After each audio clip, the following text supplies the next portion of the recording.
absolutely horrible statistics in the GCSEs with some truly historic low-level grades for mathematics and English. Are woke teachers now turning Britain's kids into a bunch of thickos? Who better to ask than two of the smartest people you'll ever meet? Smarter than the average bear. Britain's best-known political double act, two very old friends of mine, reunited at last on the national television and radio airwaves. Neil and Christine Hamilton. Hello, folks. Good evening, Mark. Hello, Mark. May I apologise, first of all, to everybody for the fact that we are looking like a symphony in orange. It is not my fault. I put this on hours and hours ago. He has just appeared. This is the only pullover I've got. Rubbish. Neil... Anyway, there we are. Well, we're in a cost of living crisis. You've seen the inflation figures. Neil, you look like you've been tangoed. Well, what's tangoed mean? Oh, do you mean tasered? No, tango. Forget it, honestly.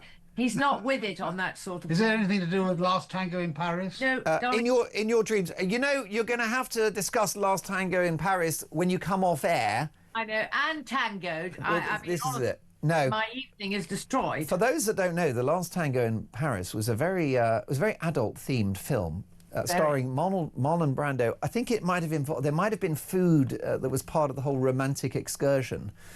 You know, foie gras and...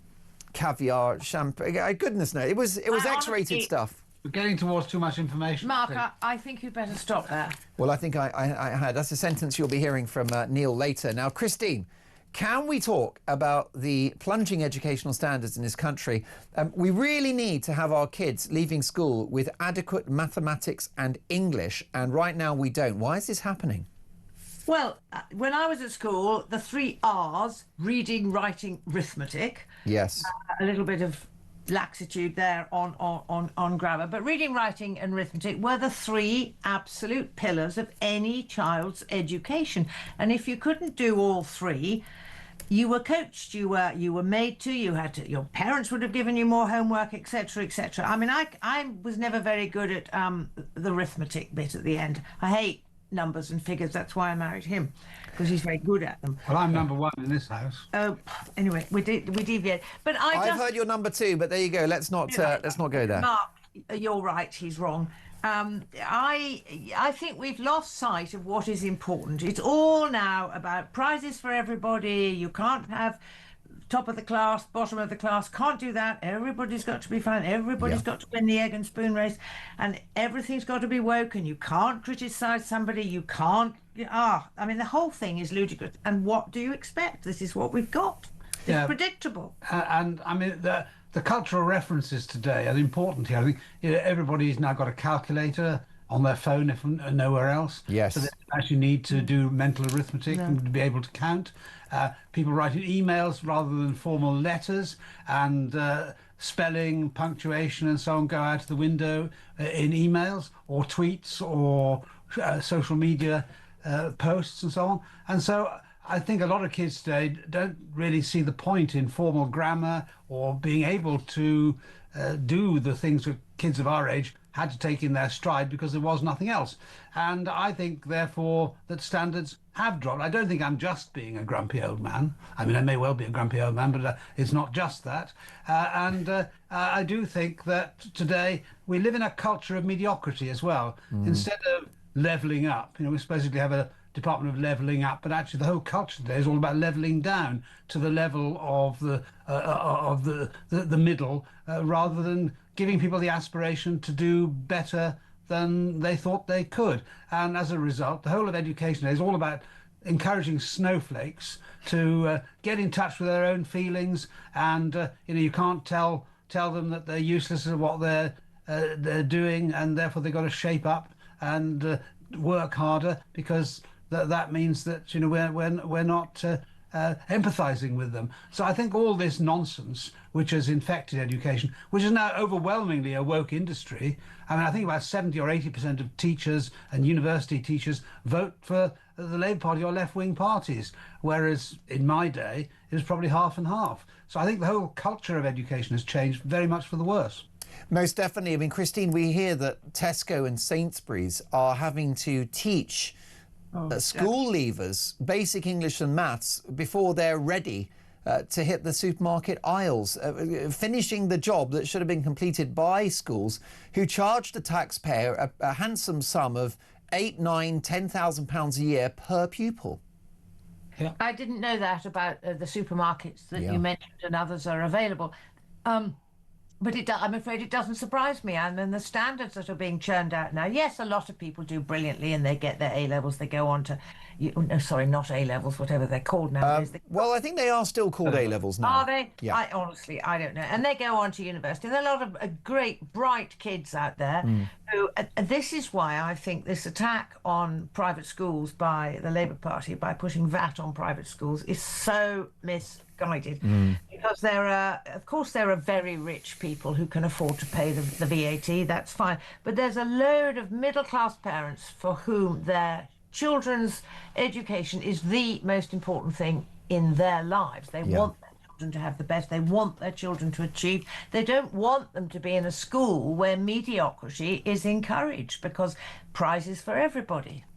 I want to ask you, Neil, to what extent have politicians destroyed the British education system? Well, they're entirely responsible for the British education system outside the private sector. 95% of kids, or whatever it is, go to state schools.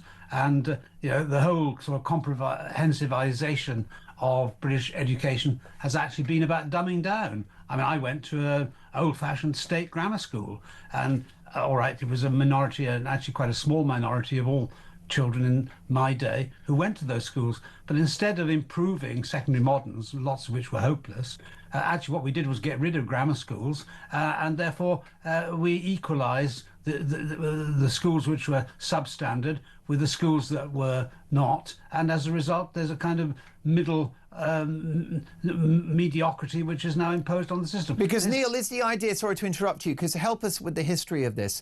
Originally, you had the grammar schools and then you had your regular state schools, and clearly the grammar school was a state school as well, but you just had to pass an entrance exam and you had to be of a certain standard. So you have to, and the Germans have this, where they have the equivalent of grammar schools and then the regular schools. So was this sort of left-wing idea that if you close the grammar schools and you have all the kids in one school, that the smart kids will lift everyone up? Was that the idea? I suppose that was the theory that we were told. Isn't that the same as socialism? That if we're all poor or something, then we'll be rich or something exactly. like that? But it's nonsense, actually. I personally, I think our education system is completely misconceived, and parents don't have enough power over the education system. We don't want politicians telling us how our kids are going to be educated, whether they're national politicians or local politicians. Education is a market like anything else, and anything which is nationalised ends up generally as being a total disaster. So education is no different, nor is the health service for that matter. No, I mean, Christine, a lot of it is philosophical, isn't it? Which is why Neil's right to point to the politicians being responsible. Because I think, you've got the teachers working day in, day out. A good number of them, many of them, maybe the majority are really good at what they do. But every 4 or 5 years, a new government comes in with a whole bunch of different ideas, and they've got to get their heads around it. Both of my sons, my eldest was previously at a state school, and my current youngest son is. And actually, it's a really good school. It's a great state school, and they did well today and everything. So, it is possible to make it work. I'm not against the whole principle of state education. But the issue is, it is philosophical, isn't it, Christine? So when my youngest was at primary school, he was so bored. And I asked him on one occasion, what did you learn? He said, I didn't do anything today. I was helping the others. I said, what do you mean helping the others? And he said that the teacher had told him that it was good for his education to teach the others the stuff that he understands, that will somehow enhance him. That is philosophically very debatable, but a demonstration of the thinking of schools in 2025, Christine. Yeah. Well, clearly your son has inherited his father's brilliance, because he must be adopted. Or maybe it was the milkman. I mean, he's a bit of a genius. Who knows? But I mean, I actually think that's a mark in your son's favour, that he was asked to help the other children, because because he'd grasped it all, he'd taken it all on board, he didn't need to learn anymore. You might say that in a smaller school with smaller classes, and where he should have been taken on one side and given extra special teaching so he could forge ahead, instead of which he was told to look after the others and bring them up to your level. But that's a tribute to his natural father. But what, as you say, should be happening, Neil, is, you know, and by the way, you know, my kids, like anyone, they're good at certain things and not so good at others, and it's a mixed bag, and every kid's special and all of that, and you need to give them time. But, I mean, I'm thinking back to, can you remind me, did you enter the House of Commons in '83? Yes, I did. Right, and that was just at the beginning of Margaret Thatcher's revolution within education. Kenneth Baker, I think, was the education secretary that to transform the face of British state education. So could you bring our listeners and viewers up to speed on, you know, just what it is that Thatcher and Baker did that made such a difference? Well, we gave parents much greater power within the school's structure, and and we gave schools a great deal of independence from central control. And as a result of that, we created a culture of competition within the state sector. You know, the Great Education Reform Bill of 1984 or 5, I can't remember exactly when the date was, actually followed the recommendations of a group of Tory backbenchers, including me, called the No Turning Back Group. As a result of that, you know, I think we contributed towards the transformation of our education system from a failing system to something which we could be proud of.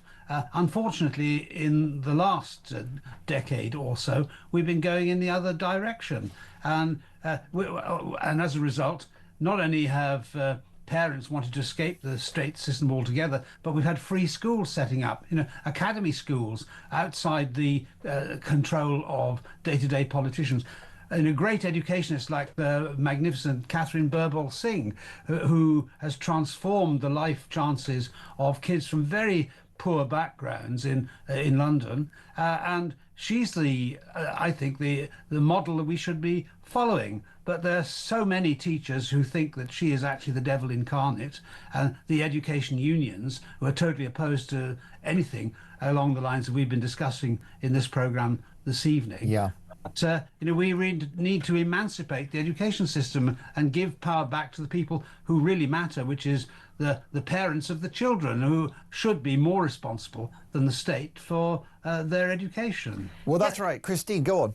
Can I just add something in there which Neil knows all about, but he's forgotten or felt he was running out of time? No, he's been tangoed, I think. Oh, you just interrupted me, that's all. Well, there we are. He was thinking about Marlon Brando in The Last Tango in Paris.